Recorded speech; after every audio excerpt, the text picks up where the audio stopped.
Going to start off and giving you all the reasons, and then we're going to do a little interactive activity. There will be a special treats for people who volunteer.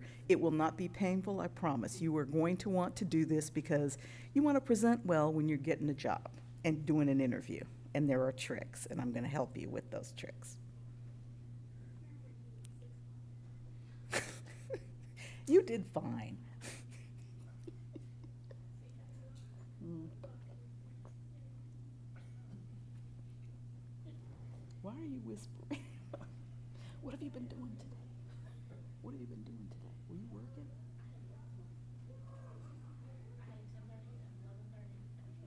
Oh, the job, the actual job. Okay, good. Okay, that's different. Mm-hmm.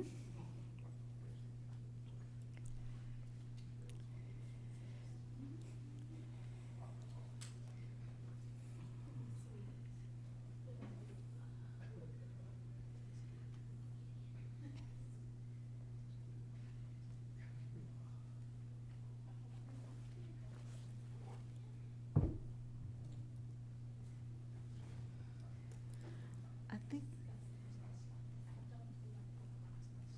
Mm-mm. I'm with you, Carol. Mm. I don't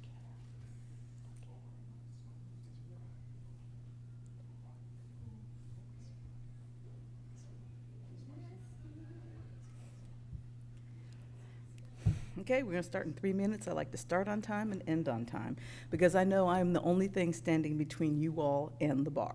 So you laugh, but you know I'm telling the truth.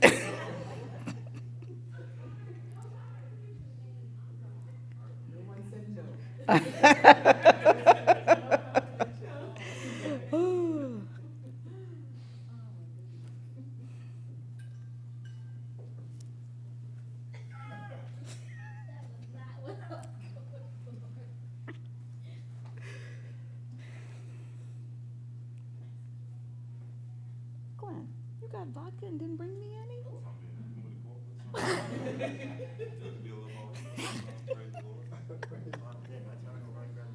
Yes, you do.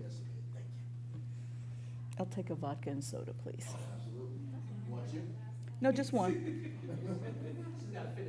That's right. Y'all paid money, and I want to give you your money's worth. And I don't want that review. She was drunk. She was doing the presentation. Thank you. Well, this is streaming, so everybody gonna know. So, but I appreciate it.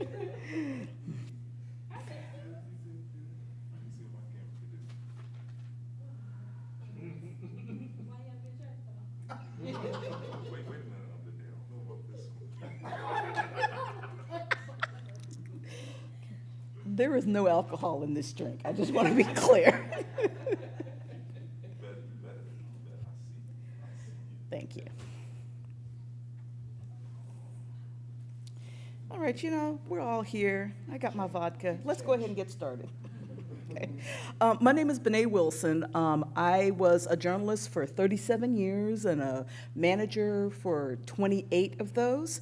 I'm currently the director of the Pointer Koch Media and Journalism Fellowship Program for early career journalists. If you're early career, reach out to me because I need to see my people in this program. So, 10 reasons why you didn't get that interview or that job. We're going to start with the interview first. So, the first reason is your application. It's generic, and your cover letter is generic. You need to have a resume for each job and cover letter for each job that you apply for. My master resume is 12 pages. I'm old, I've been doing this a long time. No one will ever see my 12-page resume because I will take it and craft it for each job. I look at the job description and I look at the keywords and I say, can I do this, this, and this? And then you put those keywords in there. And it's important because most companies now are just throwing the resume into a slot and the algorithm, and you gotta hope the bots catch the words so you will get to talk to a human. But if you don't have those keywords in there, it's not happening. Okay. The second reason, okay, and I don't even know why I have to say this, but spelling and grammar errors. As journalists and communicators, our job is to get it right and to make sure there are no errors. I will see a resume and it'll be great, but if I see a spelling error or grammar, it's gone. And the reason why is our jobs are all about attention to detail, getting the facts. And if I'm seeing spelling errors in your resume, that's telling me that you don't have that attention to detail. And it makes me think, okay, if I've given this person a story to write, am I gonna have to worry about grammar and spelling errors? And I don't need that. Okay. The third one, incomplete application. Okay. Some companies have you apply with, online application, and you don't fill out everything. One of my big ones is when it asks for what you want for a salary. You leave it blank because you really don't want to discuss that. And you're right, but you have to put something in there. So you put in 0 and then keep it moving, because you don't want to trap yourself, you don't want to undersell yourself, because they're trying to get somebody for as cheap as possible. And as people of color, we tend to undervalue ourselves, and we're worth so much more. Okay, the next one is you're either overqualified or underqualified for the job. With the overqualified, I understand. There's a lot of people who have been laid off, who have been trying to find jobs for a long time, and they'll just kind of apply hoping that they'll get it.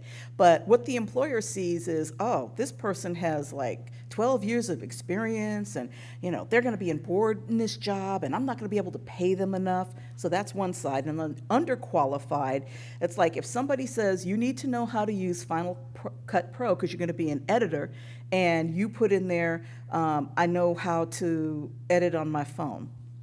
It's not going to work. You need to have the skills that they are particularly asking for. Okay, this one's one of my favorites. You have, number 5, you have a sketchy online profile. Let me tell you, believe me and hear me, as hiring managers, we go through your social media. We do. And I have seen some stuff, and it's not fair. I'm just going to say that. It's not fair.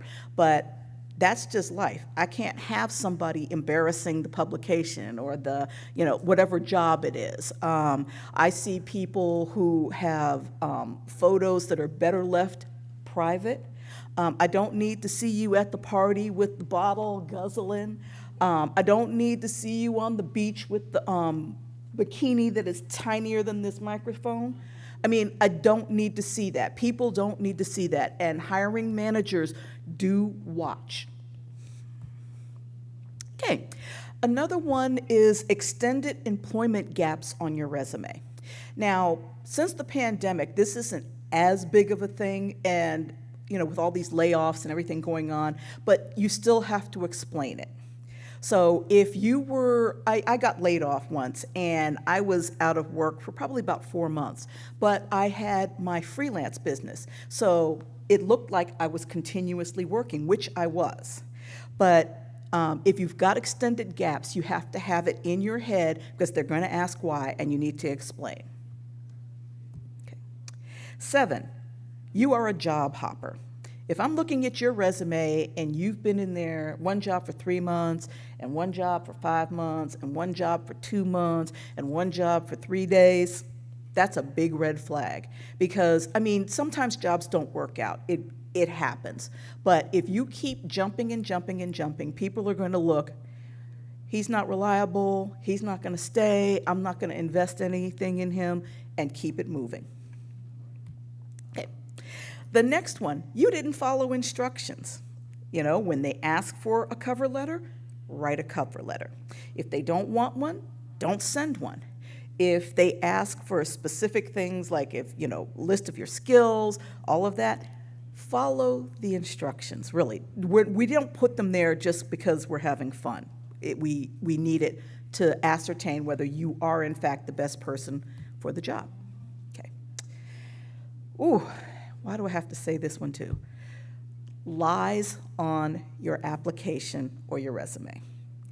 I started my career in 1985, no internet, none of all of this fun stuff. But they were still, you could still kind of get information. Now it is so easy. All I have to do is go to your LinkedIn profile, and people know stuff, and you're going to check somebody's university if they said they were on there. You cannot lie, because if you lie, it's done, and you're going to get caught. Ooh, next one, stalking on an application.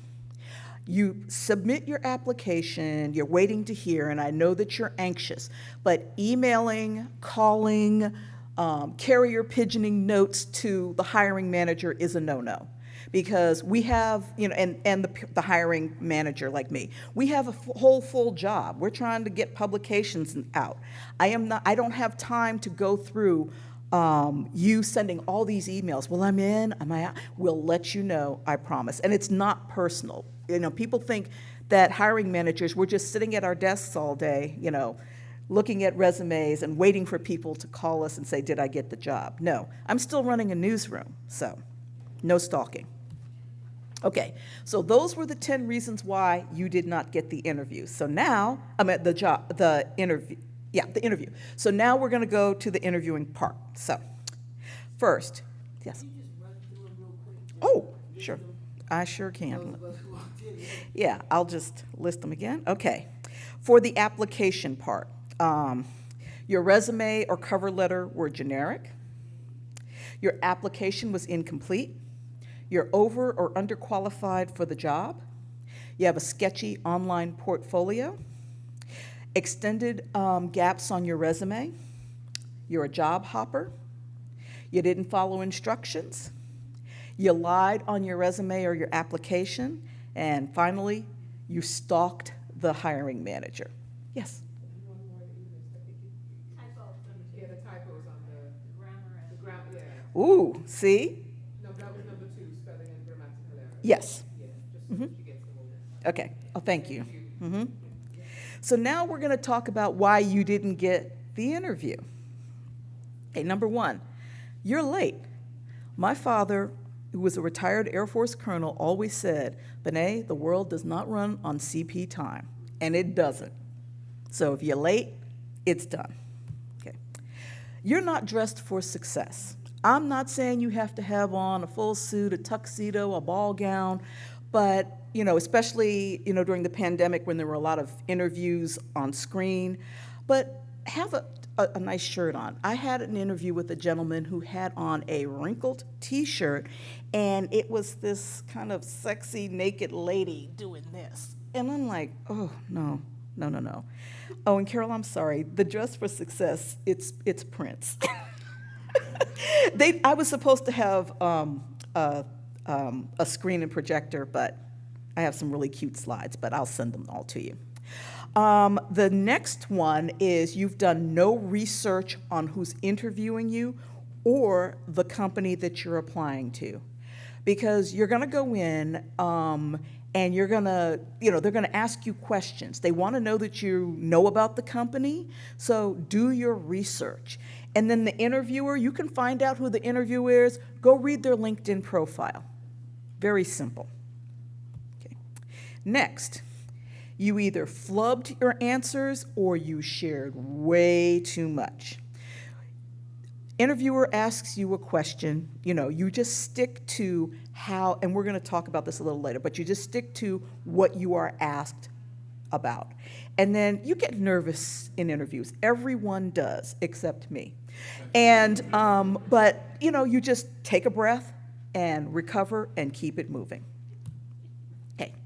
You show this is number 5, you show no confidence or enthusiasm. I mean, you're sitting there, you want to work for me. So if you are not enthusiastic, I had a guy that I was interviewing. He was doing everything but looking at me. He was looking over here. He was looking over here. He kept looking at his watch. His leg was moving. And I just looked at him like, do you have somewhere to go? And he's like, well, no. I'm like, yeah, you do. This is over. Bye. No, I'm not, I have too many other people who are actually interested in the job. So it's cold, but that's what it is. And you have to show confidence. I am so amazed. You've applied for this job, you've gotten an interview. So be confident, even if you're not, just fake it, you know? And I see people and they're just like, well, and they talk really low. Well, yeah, I did do this. No, nobody wants that. We want energy. We want to know that you can do the job. Next, ooh, too desperate. You are sitting there and they are saying whatever they have to say to get this job. Well, you know Final Cut Pro? Yes, I do.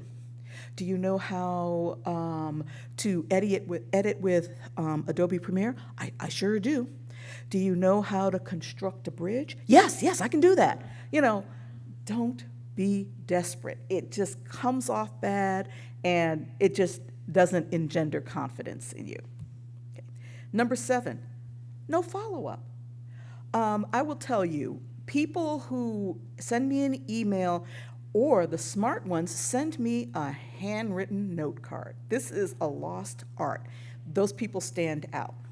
So if you don't follow up, not stalking, but just follow up, it's like, well, I guess they're not interested. Okay. Number 8, you don't have what I call that click with the interviewer. You don't have to be on the porch braiding each other's hair, but you got to have some sort of spark to have the conversation.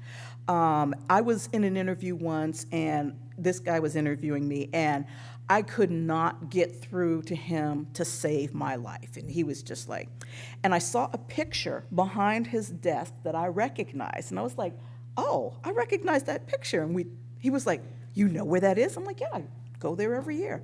And so then the conversation started. It was like a whole new person. But I didn't take that job because it was like, if I hadn't mentioned that, you had already written me off. And that was on you. So find that thing to click with. Number 9, you didn't stand out. You have to stand out. There are so many people going after these jobs, especially these days. You have to stand out. What's my standout? At the very bottom of my resume, and I'm telling you, it is the last thing on my resume, I auditioned for Jeopardy. And there hasn't been one person who was interviewed who's not asked me about it. They wanted, when Alex Trebek was still alive, they wanted to know about him. He's a lot shorter. He was a lot shorter in real life.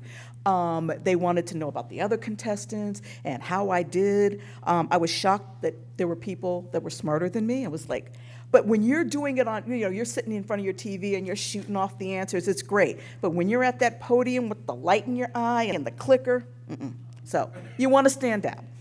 Okay. And finally, no references.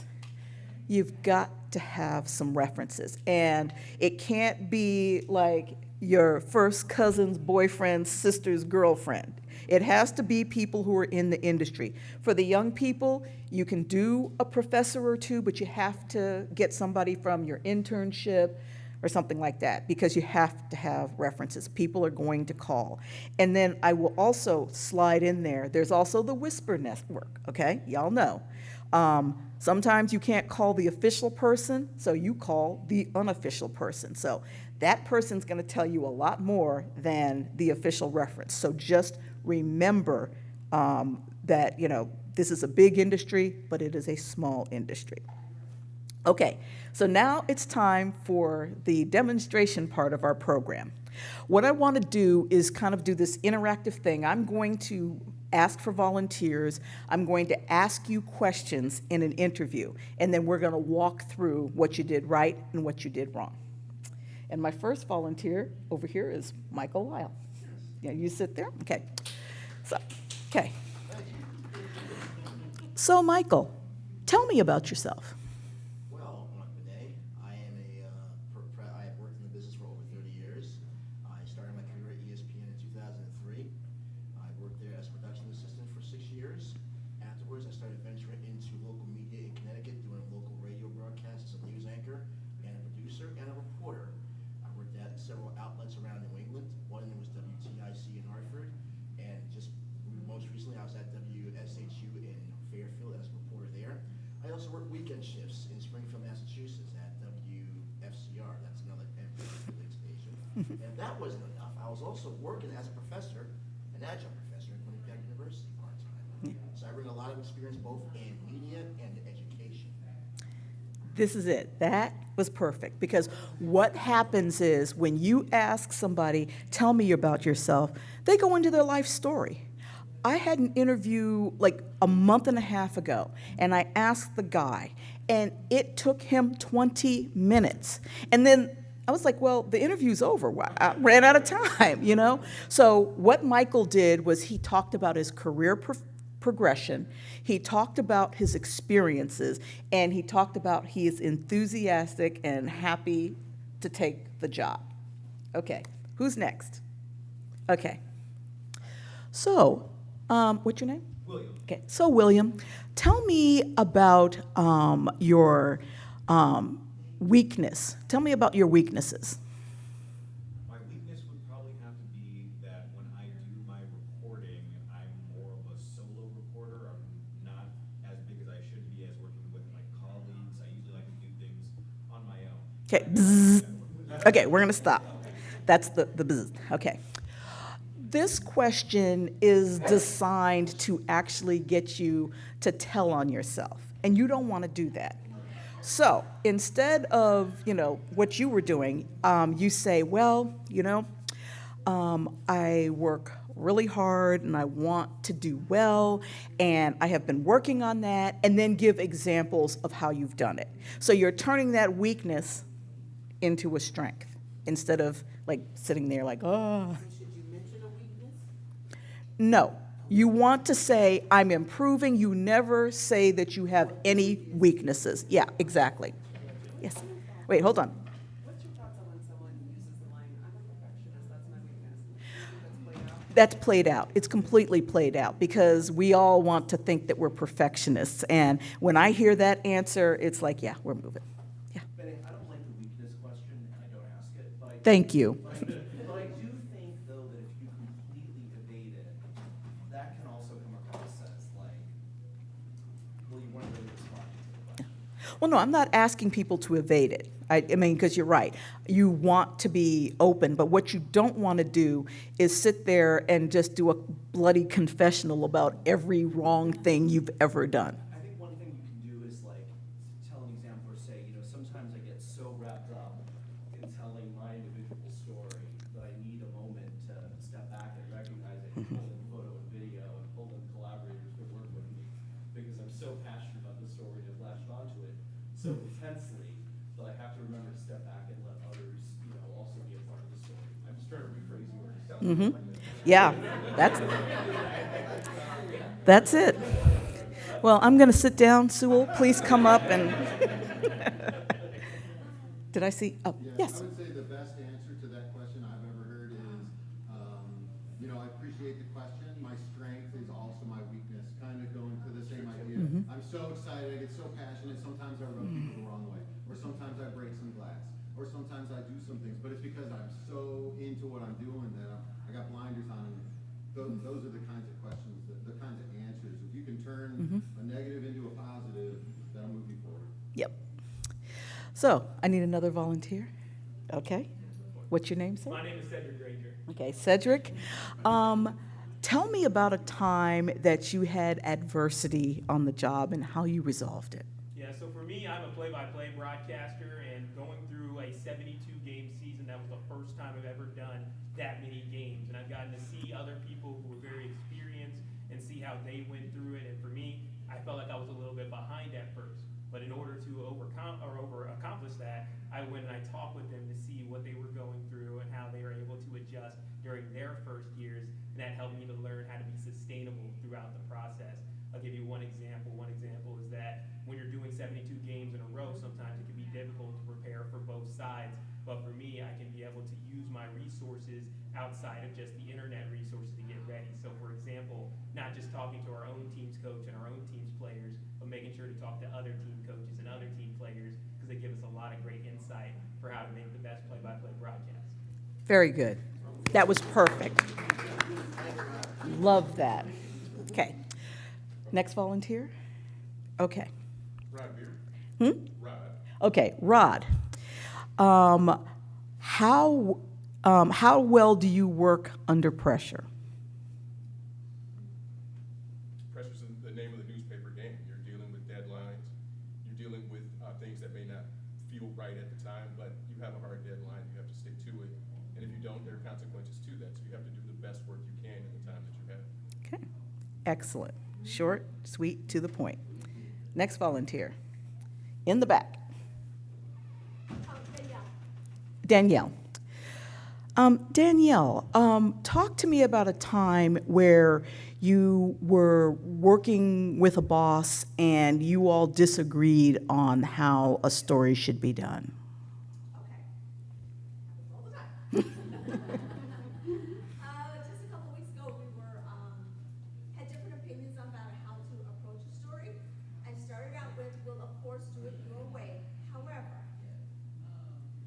this is my suggestion. What do you think about this? So I immediately let them know, of course, you're the boss, we're gonna do it your way, but this is my opinion. It's like, you know what, I kinda like that idea. You know what, let's try this. And then if that's not really working out, let's go the other route. So he might have, doing it his way, but if that's not working out, we'll try your way as well. So it was a win-win. Okay, excellent. I love that. Okay, who's next? Come on, y'all. Who's next? Come on, ladies. There you go. Don't be scared. No, what I always tell people when I'm doing this and doing resumes is you'd rather do it here and hear it from me than wonder why nobody's calling you. So don't be scared. Okay, can I get your name? Yolinda. Okay. Yolinda, I see on your resume that you were out of work for a year and a half. Can you talk to me about that?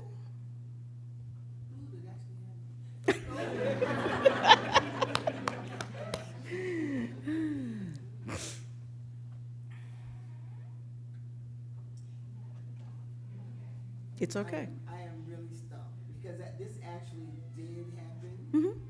Where I left journalism, went to work for a former mayor, and after so many months, I did not agree with the way his chief of staff was running a particular division in which I worked. And I decided to step out of the city. I didn't see a win situation there. Okay. So I left. Yeah. Okay.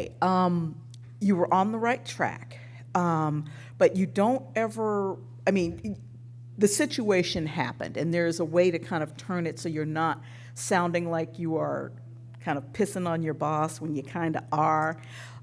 You would just say, I was really looking forward to doing this job, but it just wasn't a good fit for me. Mm-hmm. Yeah. The other thing to add to that is, lots of people have lots of reasons why you might be out of work. Maybe you're taking care of an elderly parent, or maybe you have a sick child, or maybe you have an injury of your own, or whatever. There's a lot of different reasons, but during that time, that block, you have to be able to tell the person that you're interviewing with what you did. So, have you gotten a credential? Have you done some freelance work? Have you taken a class? I mean, what have you done? That's what people want to know. Yeah. Yes. Can I actually ask a question? Of course. There's some questions that you're asked that you're really almost scared, you either to overshare, Mm-hmm.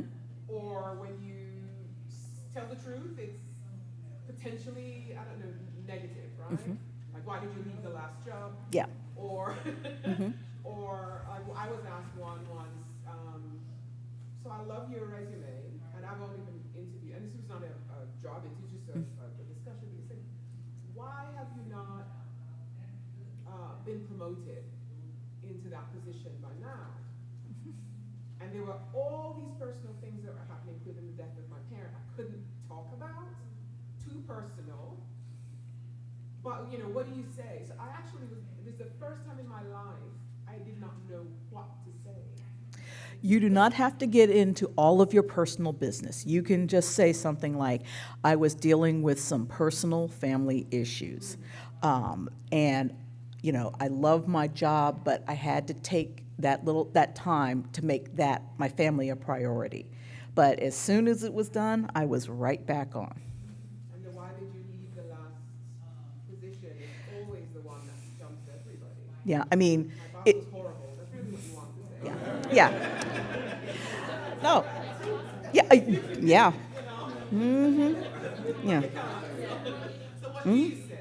Um, like Carol just said it, we had a difference in workplace philosophy, you know, um, or, or I felt like my time there, I had learned what I needed to learn, and it was time for me to move on.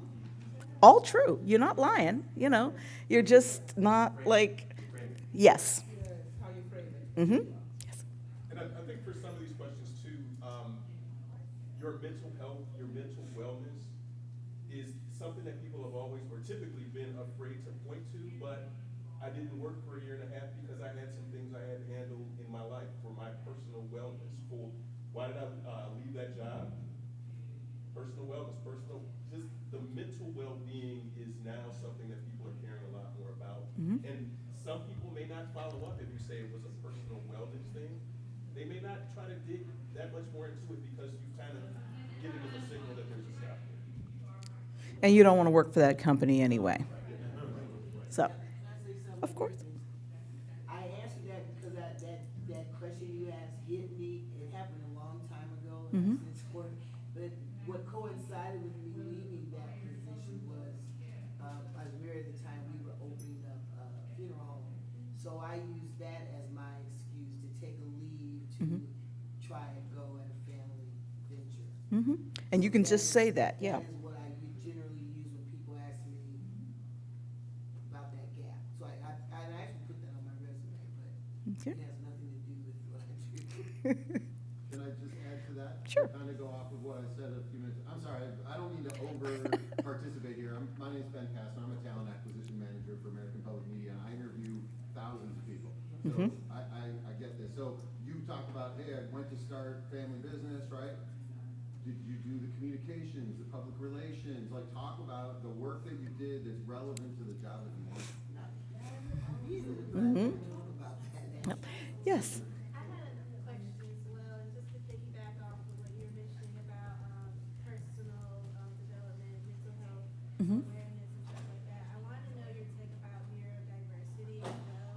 Some of the things you mentioned about eye contact and looking at this, that, and the other is a common trait with people on the spectrum and Mhm. stuff like that. Like I'm the person on the spectrum, and I don't like looking people in the eye, and so I do force myself during interviews. Yes. So how can you explain neurodiversity when, people have this idea of what ADHD or autism look like and they don't see a person like me, that type of thing?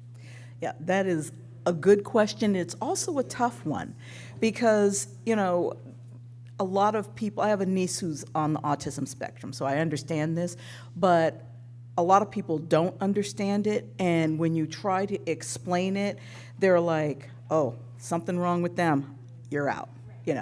So I admire you for, like, in the interviews, pushing forward, and I know that's not easy, and I wish I had a better answer, but it's not fair, but there it is. But but I am happy that you're trying to push through it, and I know it takes a lot, so. Should she mention that at all, or do you have to? That's not. I personally don't. Yeah, it's none of their business. I mean, it's none of their business, and you can't ask that question either. It's illegal. Yeah. Not that I ever would, but some people will. But Here's the thing, I have a cousin on the spectrum. If that's your face, pick an object right next to the face, and they really won't be able to tell too much if you're not looking them directly in a line. Oh, that's my trick. I love that. Because an interviewer mentioned that to me, and she was like, "Why aren't you looking me in the eye?" And I was undiagnosed. I got diagnosed last year, so I didn't Okay. even know how to explain why I didn't like looking people in the eye. So I Mhm. just look at the wall. Yeah. And no one would really know and stuff like that unless talking to me for 3 hours, and I can't hold that for 3 hours. Yeah. That type thing. But to answer your question, I personally don't say this, that, and the other because Mhm. people already have some, misconceptions and stuff like that. And Mhm. there's a lot of people like me who get diagnosed late, and so it's just since I didn't know for 29 years, Mhm. I feel like no one else will know until I need to tell them, and I'm already hired. So. Yeah. And again, it's none of their business. Exactly. So, all right, yes, I have a question. sure. So, no, you're fine. I just graduated college and I'm currently in the job hunting process. And I recently had an interview and I thought it went well. Like I thought we did, you know, we had good banter. It was fine. Like that click you were talking about, it was great. She said she would follow up with me on Monday. I didn't hear anything. So Tuesday I followed up and I still have not heard anything to this day. What does that mean? Did I do something wrong? You didn't do anything wrong. You were probably like toward the beginning or the middle of all of the interviews, and you were great. But then after you left, Rod here came in, knocked it out of the park, and stole your job. So, so it's his fault. No. Yeah. No, but it's not personal, and I know it can feel personal, but again, I had said earlier, you know, we have, as hiring managers, we have our actual job, running a newsroom, getting, you know, things done, and then the second job is interviews. And hiring managers can tell you, we get a ton of resumes, and we're looking for any excuse to knock them out. But if we see somebody with potential, you know, like, and we have that rapport, the only thing that I don't like is when employers don't respond, just ghost. I will always say, look, we have a candidate, thank you so much for applying, you know, keep looking on our website, we might have other open positions. So,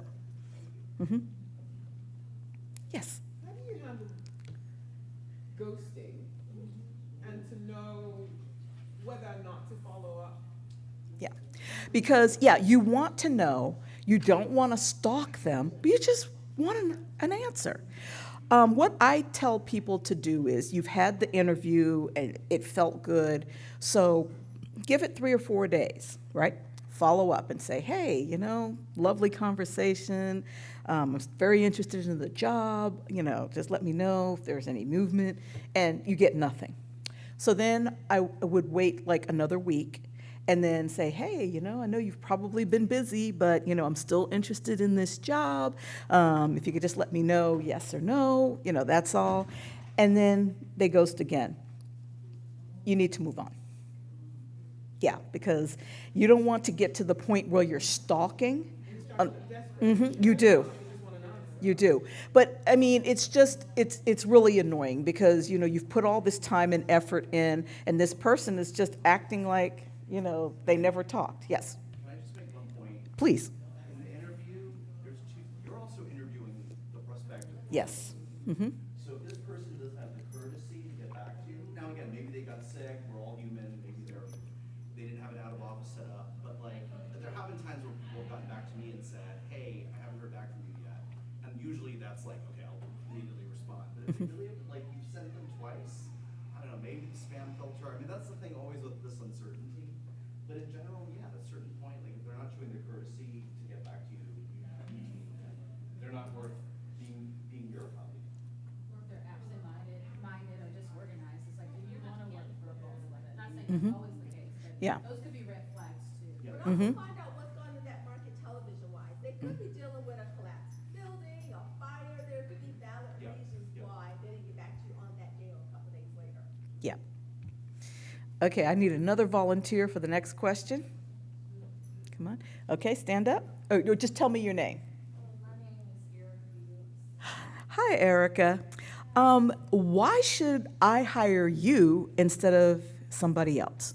You should hire me because I'm self-motivated, I'm willing to learn, I'm open to learning new things. Okay, I'm going to stop. Those are all good, but you need to tell the employer the skills that you are bringing. You want to hire me because I can do A, B, C, D, and I'm self-motivated. You know, so you want to look at the pain points, look at the job description, and say, this is what I can do for you. Okay, another volunteer question? Okay, I'm just going to tell y'all, I will call on you if you, okay. Go ahead. Thank you. Okay. Okay, Marcus. Marcus, you got a nice suit on, you look like you're ambitious. What are your salary expectations? Oh, I expect a livable wage. Okay, okay, no, okay, a livable wage where? Because a livable wage in New York versus a livable wage in Dothan, Alabama, the peanut capital of the world, very different, so, But it was a great answer. yes. Just something comfortable to where I can feel like I can, provide for myself, others, and, not have to look at other companies. Okay, but you're not telling me, I want to know how much you want. Huh? Okay, so then you say 100,000, tell me why you deserve that much money. Well, just based off, they say you're only supposed to pay, your rent is only supposed to be like a third. I don't care about that. No, employers do not care about that. You're asking me for $100,000 of my company's money. I need to know what I am getting for that $100,000, what I'm getting from you. Go. $100,000, you're getting a self-starter. Give me a few resources, and I will show out and do it. Okay, remember we just had that question? It's not self-sorry. I need concrete, the skills that you bring. You're matching to the job description. So I can use Final Cut Pro. I know I keep using that, but that's the only one in my head. I can edit copy. I can do podcasts, tangible skills. I have a question. Sure. Because what do you do when you're asked that question and you give a dollar amount that's more than they? Yeah, they will tell you. But when they come back and they say that, and how did you, what's your response? My response is, I always want the money. We all want the money, right? Am I right? Okay. But sometimes they're just not going to give you the money. They're like, this is all we can do. And if you really want that job, if you see that there is something there and that you can learn and that it can help get you to your next step, you say, okay, you can't give me a salary. You can give me a signing bonus. You can give me extra vacation. Yeah, I work from home. I want that big, fancy Apple monitor because I'm old, my eyes hurt. I need a big monitor. My back is killing me because I've been sitting on my kitchen table chair. There are just all kinds of things that you can negotiate that aren't monetary. And most importantly, you can say, I would like a salary review in 6 months. Mm-hmm. Yeah. Yeah, she's exactly right. Compensation is more than just money. So I took a job where I actually took a salary cut because I was taking graduate school courses and they paid for my grad school courses. So to me, it came out. And as soon as I got that degree, I was out the door. I'm not even gonna lie. So, yeah. To that point, I was gonna say, working in conferences like this, NABJ, to see if you can add that to your contract or whatever you're signing is also. That too.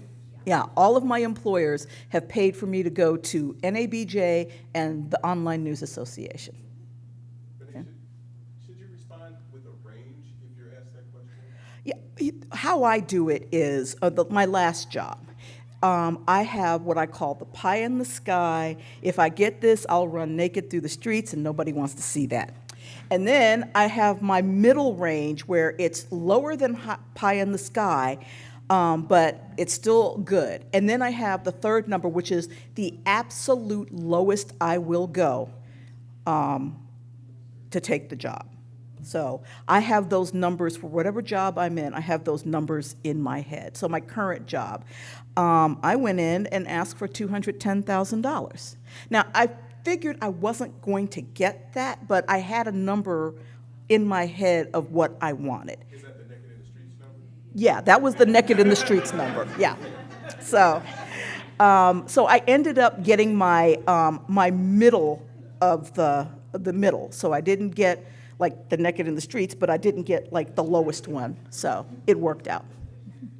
And then I also negotiated and said I want my conferences paid for. So, yes. Actually, I was gonna say, my suggestion to people is don't give a number at all. You want to do everything you can to not answer the question, because if you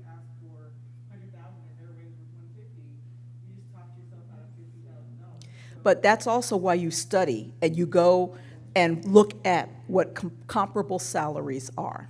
I think the research part's actually really important because, like, if it's a unionized organization, Mhm. there's a range. Yep. And as a hiring manager, it would be unethical for, like, we actually, like, we're pretty transparent now. If you have this number of years of experience, like, this is the range. And, like, we actually don't vary that much. And that goes in both directions, right? On the one hand, we're not gonna exploit someone who doesn't expect as much, but we're also gonna be able to tell someone who wants way in excess of our range, like, that's the range. And this is publicized, it's, you know, shared with our staff, it's transparent, like, that's the range. So most companies aren't Okay. like that. Most, Yeah, they're not. What, I mean, I'm speaking from experience, because the company paid me $40,000 less than it was paying a man to do the same job. And I only found out because I asked one of the men, and he told me, they offered me $70,000, and he was getting paid $110,000. No, less experience. less. So some companies will, they will exploit you. I came to them with research, I came to them with research, I said, Don't this put is, the number yet. I said, the number for this range for this role is $90,000 to $100,000. Yes. They still told me they weren't gonna budge. So when you don't give a number, I would try to avoid it, and they go back and forth, what do you say? So what I would say, if they ask you early in the process, I'm like, I'm sure we'll come to a good number, I wanna learn more about the role, and then I can give you a number that's reflective of all the duties. Usually that puts them off, if it's at the end of the process where you know everything, and you say, well, what is your range for this role? What are you looking to spend for this role? What's your budget for this role? Yes. And if they say, well, what do you want? At that point, as you're saying, you should have done research, you should have a number. Never give them your low number, shoot for the stars. Yep. You had your hand up. Did you have a question? Yeah, as someone who's still in school, I'm hearing a lot of conflicting information about the salary negotiating thing.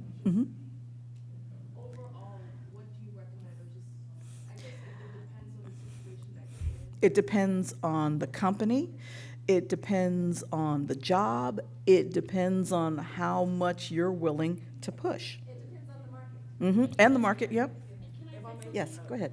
And that's why it's important to have a mentor and a team of people who have been in the industry and who can help you through that process, because they can give you information. They're gonna know things, maybe about that company, about that person, about your region, about that station, about that newspaper, whatever the case is, right? Glassceiling.com. It's important to have people that can help you through that process, because it is situational.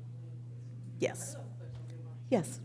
When do you think is that like ceiling to where it's like, okay, so prime example, I know a bunch of people who at my station just graduated, they were looking for their entry level job.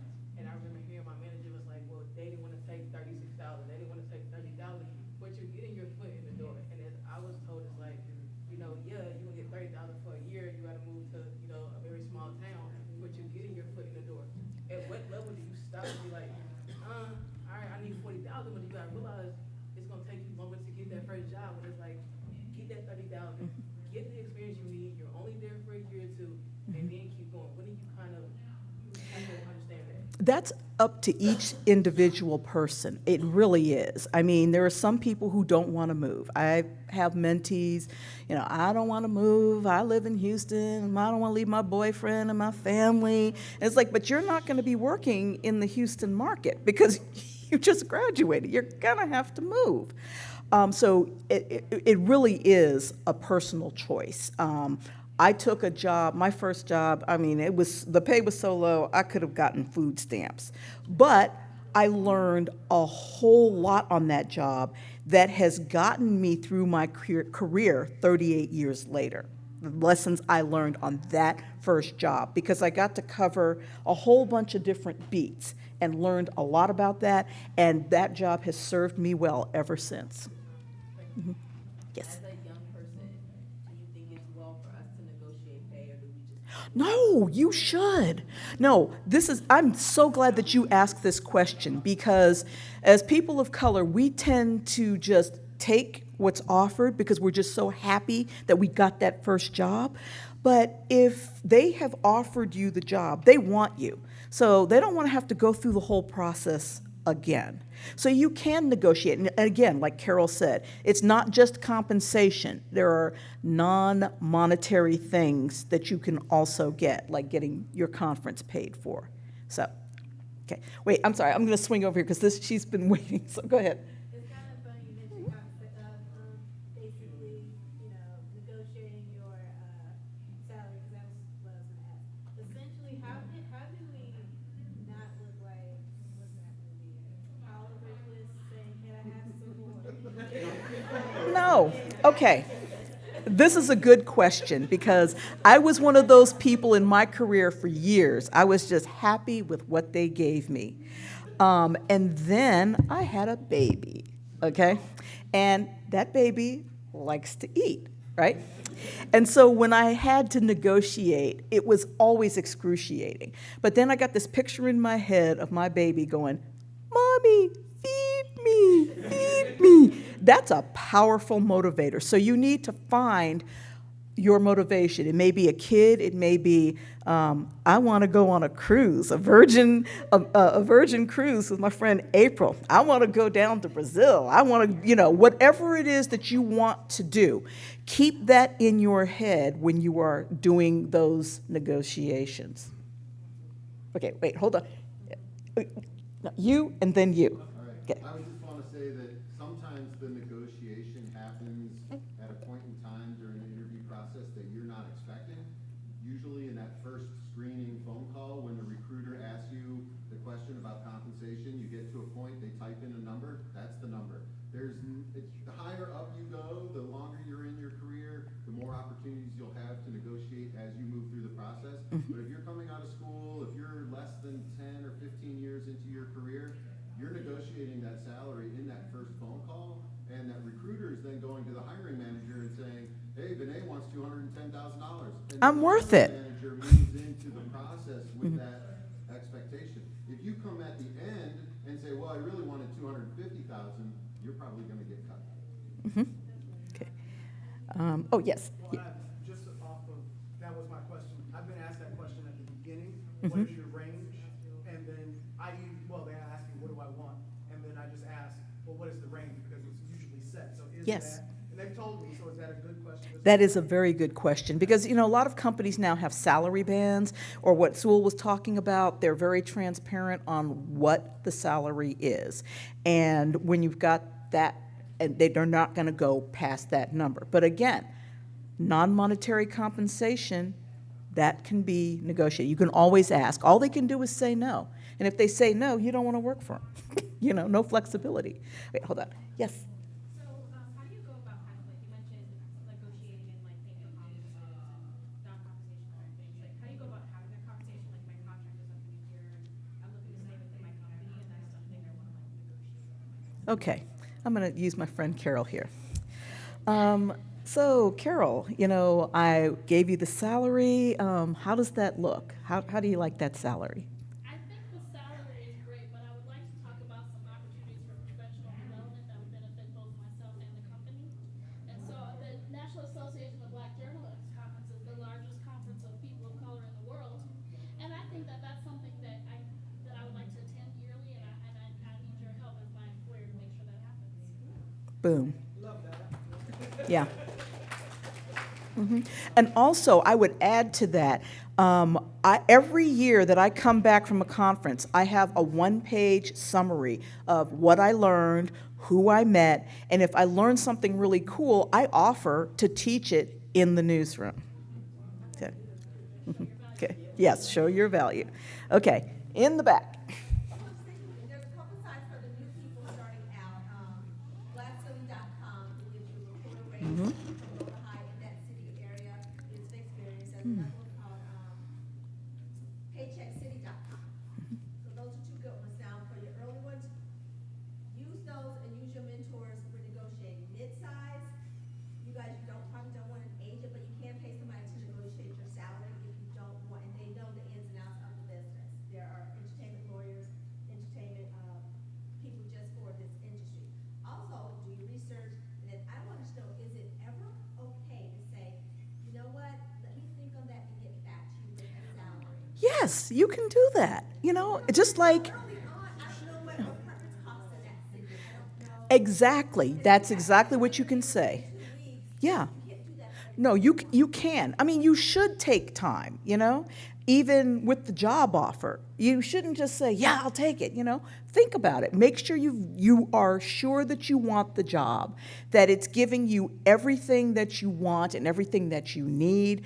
Say, I'd like to take the weekend to think about it, or can I have a couple of days? I will get back to you, and get back to them in that couple of days. Don't drag it out. Okay. All right, I'm trying to get somebody who hasn't spoken. Yep, go ahead. Hi, I'm Rena Lily, my last Hamilton, so I was staying there today. I was wondering, there's been times where, in the middle of a job search, and I lean on Indeed and LinkedIn, especially to the proper jobs, especially when they pop up and say, hey, you're a top applicant, or we recommend you for this. And I apply for those jobs and nothing, I even get a rejection even through the application process. So is there a difference? Is there something within like those sites that just, they're trying to get that algorithm or get that clicks up to that particular post to? They get money.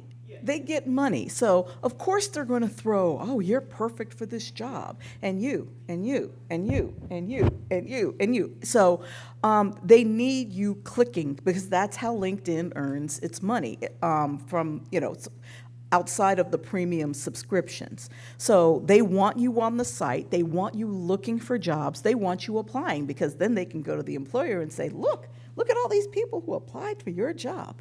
It's completely 100% money driven. So what I would recommend first is your LinkedIn profile completely filled in. Yes. Okay, that's important. You've got to have a professional headshot. If you're looking for work, you have to put that little ring around it. The background photo with that little blue, like, planets, that's valuable real estate. So my background is an airplane, because that's what I do. You have to have your titles tight. You have to tell them why why they should hire you. And LinkedIn will give you a little percentage sign of how far along you are and how good it looks. Yes. So. And like I said, I follow along with those, and I usually apply for the ones that say, oh, you should be in the top 10% and whatnot. And when I recently applied to, I was in the top 10% according to LinkedIn, and like I said, I got rejected after the application process. Right, but if you're thinking about the top 10%, how many people applied for this job? So the top 10% of 7 people is really more different than the top 10% of 575 people. So, yeah. Yes. I have a follow-up on that, because, so on the other side, when you get your zillion, applications through LinkedIn or on the website, how do you sort them? Or does the algorithm sort them by, and what are they exactly looking for to sort? And do you open like a lot, or do you just open the top 10?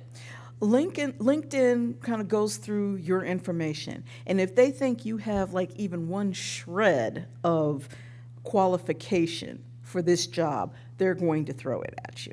So it's all algorithm based, and it's based on what's written in your profile. So, and just because they're saying you're the top 10, you don't have to apply. You can look at it and just kind of check it out. Now, I will say, LinkedIn has LinkedIn for Journalists. They do it every quarter.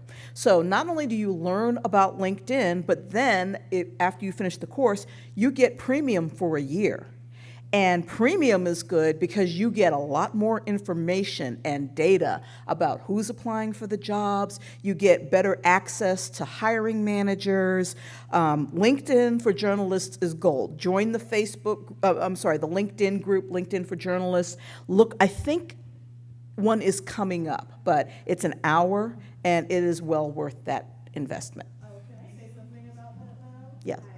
Sorry, I'm late. I came from a meeting, but this is really good information. I will say though, with the LinkedIn for Journalists, they have, unless they've changed it, I know they had tightened up and like it was really hard. They have. If you were a freelancer or not someone at a major outlet to be able to get a premium thing. So I would just like throw that caveat in there. Yes. But it is a good tool because you do get upgraded access to a lot of things. I think we could do a whole section on how to use the job boards and recruiters use the job boards, but I'll just say a lot of times we put application deadlines on our job postings, and that's really a compliance thing. I know a lot of journalists like deadlines, so sometimes they wait until the very end of the deadline to apply, and I would say that's probably not a great idea. Sometimes it's better to be first than it is to be better, and as a recruiter myself, if I open a position, I got 150 applicants. Yes. I might go through the first 50 and then pick 10. And the other 100, they go into phase 2 if the hiring manager doesn't like anybody. So it kind of goes back to, oh, I applied, I had a good interview, didn't get a response, all those kinds of things. They're happening all on the back end, and I could talk about that for an hour. So we are getting close to time, so I need one more volunteer for, okay, your name? My name is Oh. Leslie. I'm wondering about the salary negotiation as far as internal interviews go. So say I'm at one position, but I'm interviewing for another position from the company. I know that there have been horror stories from HR that there's only a 3 to 5% increase, or that it's regulated based off of what you negotiated when you first came into the company. I'm wondering how we negotiate or navigate that kind of case. It's always harder to get more money when you are already in a company. You have to do like something really amazing. Like at my job, I was hired to be a writer. And 1 week after I started, my editor left, stuck a note on the monitor, said, "I quit," out the door. They were like, "Well, can you kind of do this temporarily?" And I'm like, "Sure, no problem." And then I got the job. And I was like, "Okay, I need to have more money because this is a completely different job than you hired me for." And my boss said, y'all know who he is. My boss said, "Well, this would, we don't do these mid-year raises. It has to be something extraordinary." I'm like, "Your editor walked out on you and I took over. I don't know if that's extraordinary."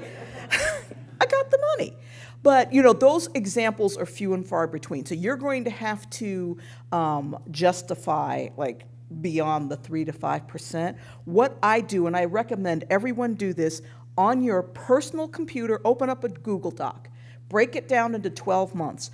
Throw in bullet points every time you do something. If somebody sends you a letter saying, "Great job," put it in there. Because at the beginning of the year, at the end of the year, you're not going to remember what you did in January. And you're trying to get that raise. So when you have all of the bullet points and you can say that during the salary review, you're better off. So, all right, what I'm going to do is ask for one more volunteer for the final question. Thank you, Glenn. Okay. Thank you, Glenn. Glenn, do you have any more questions for me?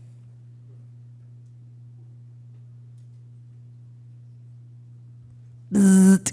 Okay. Okay. And yes, I noticed on your website you have this big initiative coming up. Can you tell me how this initiative integrates with it? Yeah, you should always, when the interviewer asks, "Do you have any questions for me?" you should always have at least 2, if not 3, questions in your head about that company. Because you did your research, right? So you can ask things like, what does your typical day look like? Or, there are all kinds of, that initiative. You did this whole thing and it was great. How did that happen? What happened to the person who had the job before me? Where are the growth opportunities in this company? So. Don't ask about PTO. Don't ask No. about benefits. Don't ask about that stuff. You'll find that out later. Exactly.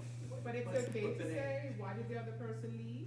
Yeah, you want to know. I mean, they maybe went off for bigger opportunities, or maybe they ran out with their hair on fire. But he won't. The hiring boss will not be able to say that. But when you got LinkedIn, you can reach out to people and say, "Hey, I'm looking at this job," or tap your network, because everybody knows everybody. So, I'm sorry, Sewell, you were about to say?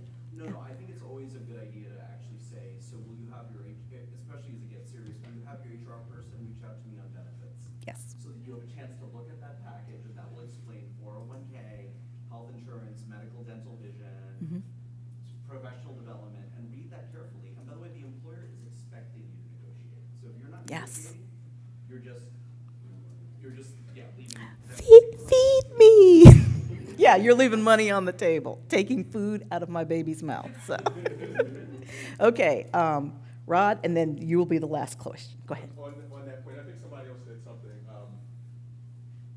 I was doing an interview and they said they wanted to give me a lower salary than I was looking for. And I said, I need some time to talk to my wife about it.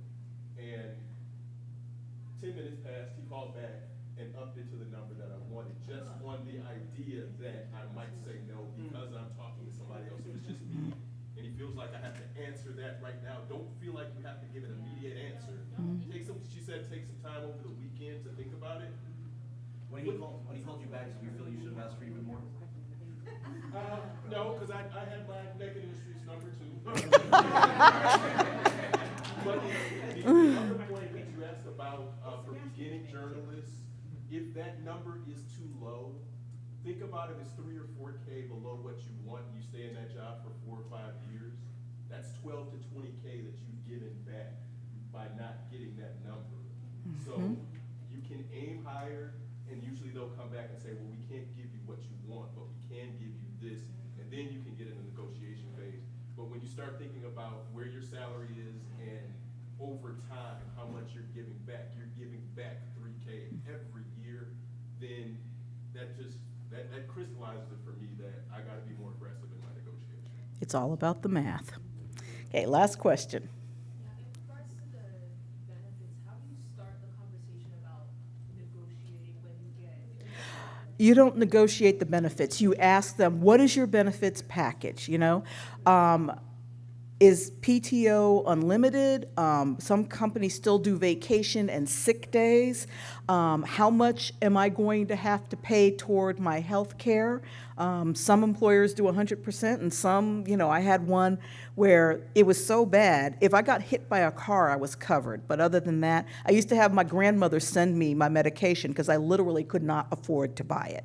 So every company is different, and you can do your research even before and see what the benefits are, and then weigh those benefits. One of the things that I liked about my last company is they were very robust about paying my mental health benefits, my therapy, you know, because that can be a little expensive, and a lot of companies don't do that. So again, it's different with every company, but you want to do your research and you just say, what is your benefits package? And they will also send you something by email so you can go through it at your leisure. All right, I want to thank all of you. Thank you so much. You guys were great. And one more thing I just want to acknowledge, because this gentleman over here already said who he was. This is Sewell Chan. He is the editor-in-chief of the Texas Tribune. So, thanks.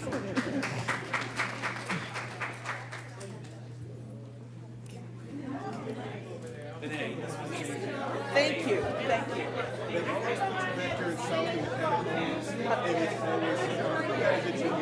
I know, really. I would love that. All three of mine.